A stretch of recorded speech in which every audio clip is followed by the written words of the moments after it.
Ce cours va être divisé en 3 parties, donc en 3 vidéos. Dans la première partie, on va parler de l'expérience de Torricelli, c'est une sorte d'introduction. On va aussi voir ce qu'est les fluides et à la fin de cette partie 1, on va voir une importante grandeur physique en hydrostatique, la pression. Pour la deuxième partie de ce cours d'hydrostatique, il y a quatre grands titres. On va voir la flottabilité, on va définir ce qu'est la masse volumique, on va voir ce qu'on appelle la poussée d'Archimède et enfin le principe d'Archimède. Et la dernière partie, la partie 3, on discutera sur la pression hydrostatique. C'est quoi la pression hydrostatique? On donnera aussi l'équation fondamentale de l'hydrostatique. On va voir le principe de Pascal et enfin les vases communicants. On va commencer par une introduction.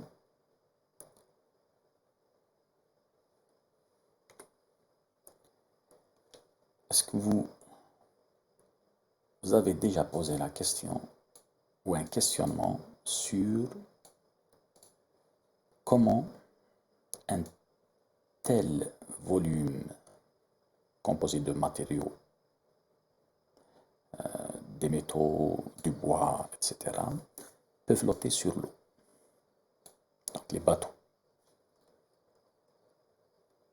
Comment une montgolfière peut s'élever dans les airs? En fait, elle flotte. C'est exactement le même système que ou le même principe que le principe qui fait que le bateau flotte. Et aussi les ballons dirigeables, ils s'élèvent dans les airs, ou ils flottent. Donc celui-là, le ballon dirigeable et la montgolfière, et le bateau, c'est à la base du même principe qu'il flotte ou qu'il s'élève dans les airs.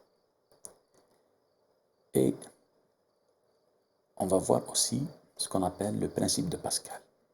Bon, celui-là, c'est un cric, mais ce cric, il est hydraulique. Ici, il y a de l'huile, une sorte de l'huile à l'intérieur de ce piston. Quand on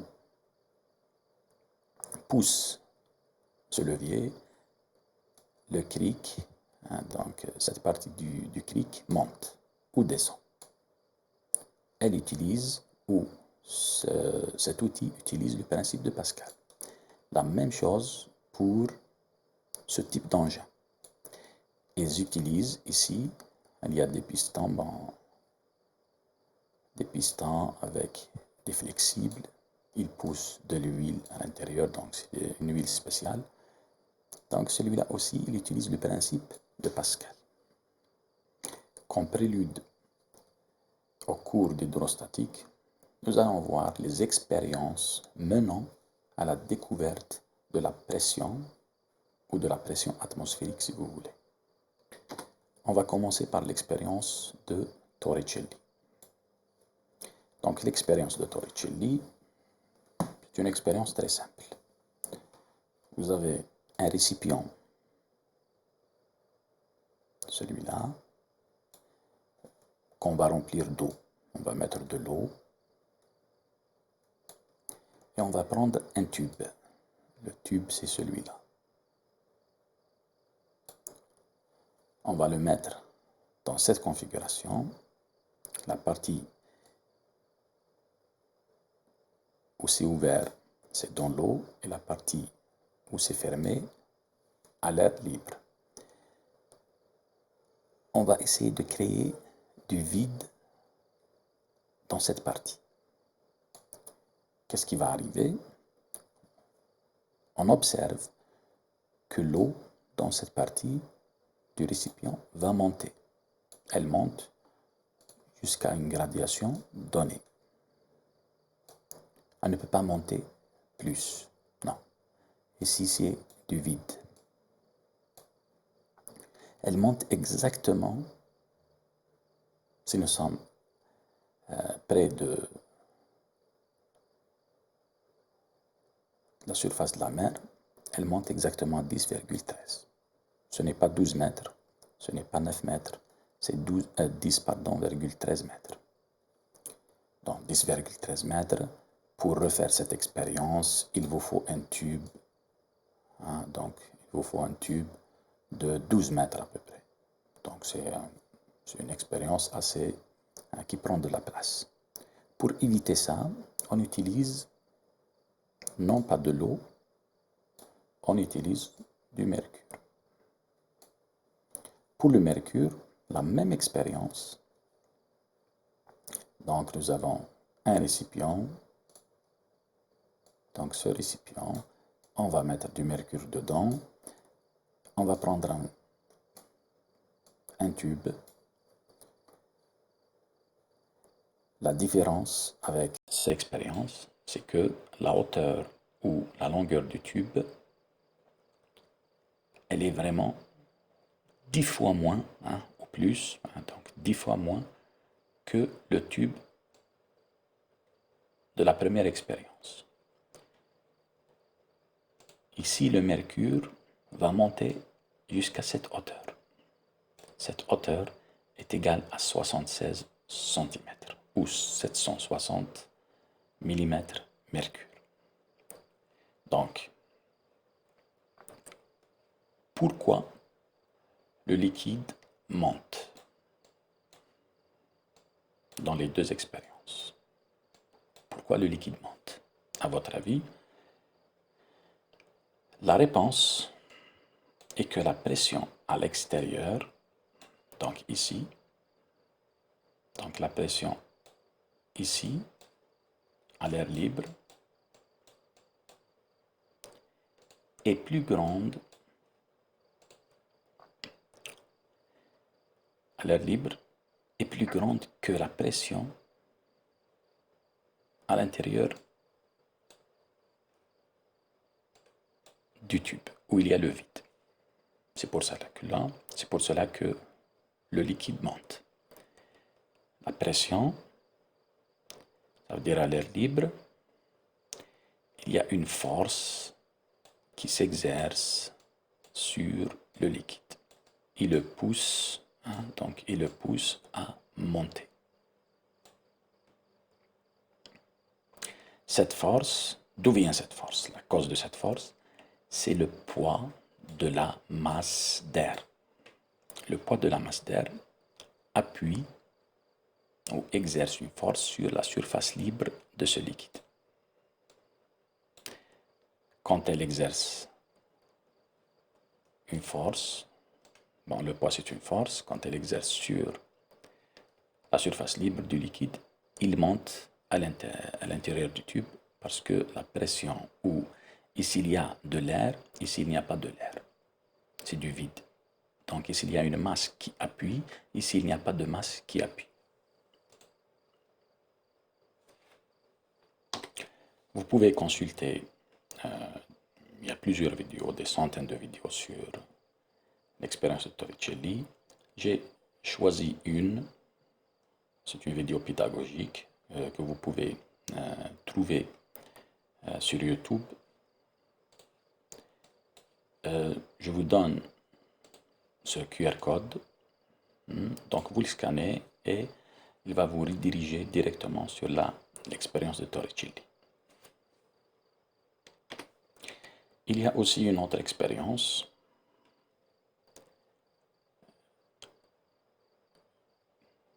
menant à la découverte de la pression atmosphérique, ce qu'on appelle l'expérience de Magdebourg. Donc l'expérience de Magdebourg, c'est quoi? Vous avez deux demi-sphères, une demi-sphère ici, une demi-sphère là. On va les joindre. Quand les demi-sphères sont jointes, on va créer du vide à l'intérieur. Donc à l'intérieur, quand elles vont former une sphère, à l'intérieur ici, c'est du vide. Qu'est-ce qui va se passer? Il va se passer quelque chose, c'est que si vous prenez des chevaux ici et vous fixez une corde ou quelque chose comme ça, une chaîne, sur la première demi-sphère, ok, et deux autres chevaux avec une chaîne qui est collée ou fixée sur la deuxième demi-sphère, ces deux chevaux vont partir dans cette direction, ok, et les deux autres chevaux dans le sens opposé, dans la même direction mais dans le sens opposé. Eh bien, les chevaux ne peuvent pas décoller ou séparer les deux demi-sphères, la première et la deuxième. Ils ne peuvent pas séparer les deux demi-sphères. Ça veut dire qu'il y a une force. Et pourtant, il n'y a pas de colle. Hein. Il n'y a ni colle, ni système de fixation. C'est uniquement du vide à l'intérieur et de l'air à l'extérieur. Les chevaux ne peuvent pas séparer les deux demi-sphères. On passe maintenant à ce qu'on appelle les fluides. En hydrostatique, c'est le domaine des fluides. Comme vous pouvez le voir sur cet assemblage de photos, il y a ce que vous connaissez, tout le monde connaît, l'eau, c'est un fluide. Le sang, par exemple, c'est un fluide aussi. Le lait. Aussi, ce qu'on oublie généralement, que les gaz d'échappement des eaux, des voitures ou des usines ou autres gaz sont aussi des fluides. On va donner une définition de ce que c'est les fluides. Donc les fluides englobent les deux états de la matière suivante. Donc les liquides et les gaz.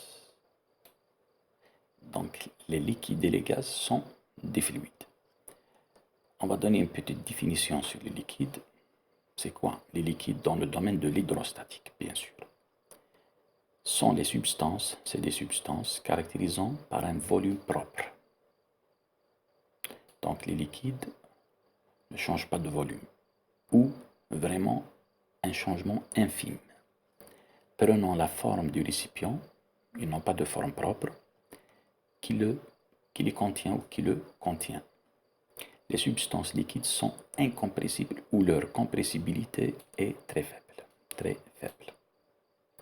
Par contre, les gaz sont ces substances qui ne possèdent ni forme propre, ni volume propre.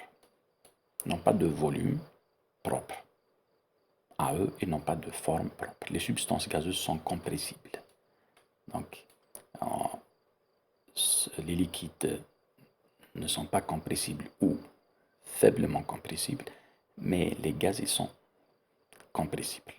Ça veut dire quoi compressible? Que leur volume peuvent être diminués ou leurs volumes peuvent être augmentés. On passe maintenant à cette grandeur qui est vraiment importante en hydrostatique, la pression. C'est quoi la pression? On va donner une petite définition, on va donner quelques exemples d'applications et des schémas pour bien comprendre c'est quoi la pression. Bon, pour comprendre c'est quoi la pression, on va observer certains faits. Ce ballon par exemple. Ce ballon, il y a de l'air à l'intérieur. Cet air est comprimé. Ça veut dire que forme de ce ballon, hein, donc il est convexe. Il y a l'air à l'intérieur qui pousse la paroi intérieure du ballon parce que l'air à l'intérieur et l'air à l'extérieur, il y a une différence. Non pas de composants, de molécules, non, c'est le même air qui est à l'intérieur ou à l'extérieur, mais la différence, c'est la pression. Regardez par exemple cet éléphant. Cet éléphant, quand il se déplace sur ses 4 pattes. Et voilà l'autre. Ces pattes, elles sont à peu près de forme circulaire, comme vous pouvez le voir ici. Quand il pose son pied sur le sol, ou sa patte sur le sol, pardon, par exemple comme ici, il va exercer une pression, d'accord, sur le sol. Comme vous pouvez le voir ici, il va exercer une pression. Cette pression exercée, elle dépend de deux choses. Elle dépend de la surface. Donc la surface, c'est la surface de cette patte. Okay? Et elle dépend aussi de la masse de l'éléphant et de son poids, si vous voulez. Bon, la masse, P est égale à mg. Donc, elle dépend du poids de l'éléphant, ça c'est la force, et elle dépend de la surface de la patte. Donc, la surface de la patte. Donc, si on arrive à calculer, si vous me donnez par exemple la masse de l'éléphant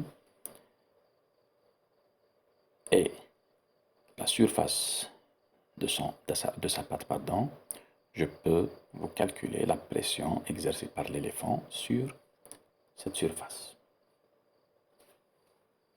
Maintenant, on va donner une définition académique. Donc, la pression est définie comme étant le rapport, donc c'est un rapport entre le module de la force perpendiculaire. Donc, ce terme est très très important, qui s'exerce sur une surface divisée par l'aire de cette même surface. Vous avez ce schéma ici. Si vous avez une force oblique à la surface, cette force, elle est appliquée, elle est oblique, donc il y a un angle, par exemple, alpha, avec la surface. Cette force ne va pas exercer une pression sur cette surface. Il y a uniquement la composante perpendiculaire de cette force appliquée qui va exercer une pression sur la surface. La composante parallèle, elle ne va pas exercer une pression sur la surface. Donc pour calculer la pression, on prend uniquement la composante perpendiculaire. D'accord? Donc on va éliminer la composante parallèle. On va prendre uniquement la composante perpendiculaire à la surface, à cette surface. Ok? Donc l'expression mathématique de la pression, P, est égale au module de la force perpendiculaire à cette surface divisé par l'aire de cette surface. Donc, le misaha. Les caractéristiques de la pression. C'est une grandeur scalaire. Ce n'est pas un vecteur, c'est un scalaire. La dimension de la pression. Cette dimension, c'est la dimension de la force divisée par la dimension d'une surface. On trouve M, la masse, longueur moins 1, T moins 2. L'unité de la pression. Donc si on prend chaque grandeur, son unité, donc les masses c'est des kilogrammes dans le système international, les longueurs c'est des mètres, donc longueur moins 1, mètre moins 1, et les temps sont des secondes, secondes moins 2, T moins 2. Au lieu d'écrire toute cette série d'unités, donc kilogramme, mètre moins 1, seconde moins 2 à chaque fois, on l'appelle, donc on l'appelle Pascal. Et on l'écrit, donc au lieu d'écrire tout ça, on écrit uniquement PA. PA. PA, ça veut dire Pascal. Donc PA, ça veut dire Pascal. Et le Pascal, c'est des kilogrammes, mètre moins 1, seconde moins 2. Donc, 1 Pascal s'écrit MPA. Donc, MPA, le PA, c'est le symbole de Pascal, est défini comme étant une pression d'une force de 1 Newton qui s'applique perpendiculairement, ce terme est très important, donc vous pouvez, ce terme très important, sur une surface de 1 mètre fois 1 mètre. Donc S, c'est la surface d'application. Il y a d'autres unités de la pression, tout dépend du domaine où vous travaillez, où vous faites la recherche. Donc, par exemple, en météorologie, on utilise non pas les pascals, on utilise les atmosphères. En sciences des matériaux, donc les couches minces, etc., on utilise non pas les pascals, on utilise soit les torrs ou les millimètres mercure, soit les bars. Et il y a aussi des domaines où on utilise les pascals. Donc, il y a une relation entre les atmosphères avec les pascals avec les bars avec les millimètres mercure, etc. Donc le millimètre mercure est égal aussi à 1 torr.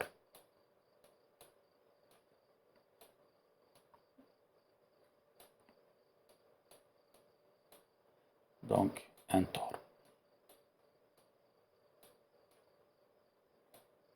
Le torr, généralement, on le trouve dans les livres de magnétisme, des sciences du vide, etc. Il n'est pas vraiment utilisé. Mais il faut comprendre une chose, que dans le système international, l'unité de la grandeur, pression, est égale au kilogramme par mètre par seconde carré, ou ce qu'on appelle Pascal. L'atmosphère, ce n'est pas une unité de la pression dans le système international, ainsi que les bars ni les millimètres mercure. On donne un exemple d'application, soit un cube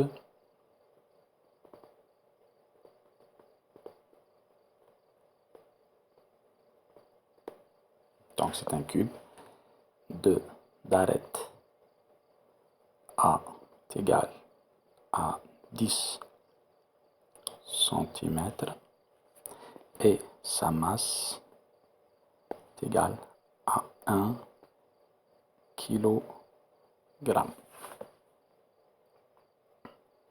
On vous dit quelle est la pression exercée par ce cube sur la surface. Donc ça c'est le support si vous voulez. Donc ça c'est la surface du cube sur ce support. Donc trouvez la pression qu'exercera ce cube sur cette surface.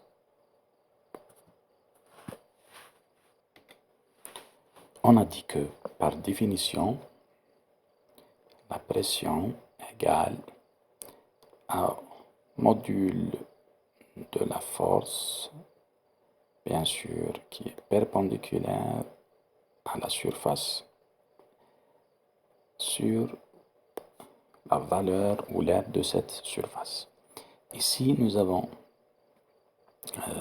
cette force qui est égale au poids du cube. Le poids du cube, par définition, c'est mg. Donc, on va prendre g, la valeur de g, le module de g est égal à 10 mètres par seconde carré. On a dit que A est égal à 10 centimètres, qui est égal à 10 puissance moins 2 mètres. On doit convertir dans le système international. Donc, la pression est égale à M fois G divisé par S, qui est égal, numériquement, M c'est 1 kg, G c'est 10 mètres par seconde carré, S c'est A carré, donc S c'est A au carré. Donc A au carré c'est quoi? Donc 10 puissance moins 2 multiplié par 10 puissance moins 2, puisque A est égal à 10 puissance moins 2. Donc comme ça, on trouve une valeur égale P égale à 10 puissance 3 kg par mètre moins 1 multiplié par T moins 2. Bon, au lieu d'écrire tout ça, on écrit Pascal. Donc, la pression est égale à 10 puissance 3 Pascal. Pour la prochaine vidéo, le prochain cours sur l'hydrostatique, donc c'est la partie 2, on va voir ce qu'est la flottabilité, la masse volumique, on va définir c'est quoi la masse volumique. C'est une grandeur importante aussi en hydrostatique, en hydrodynamique. On va voir aussi c'est une force cachée, donc c'est la poussée d'Archimède et le principe d'Archimède. Et la troisième vidéo, ça sera sur la partie 3.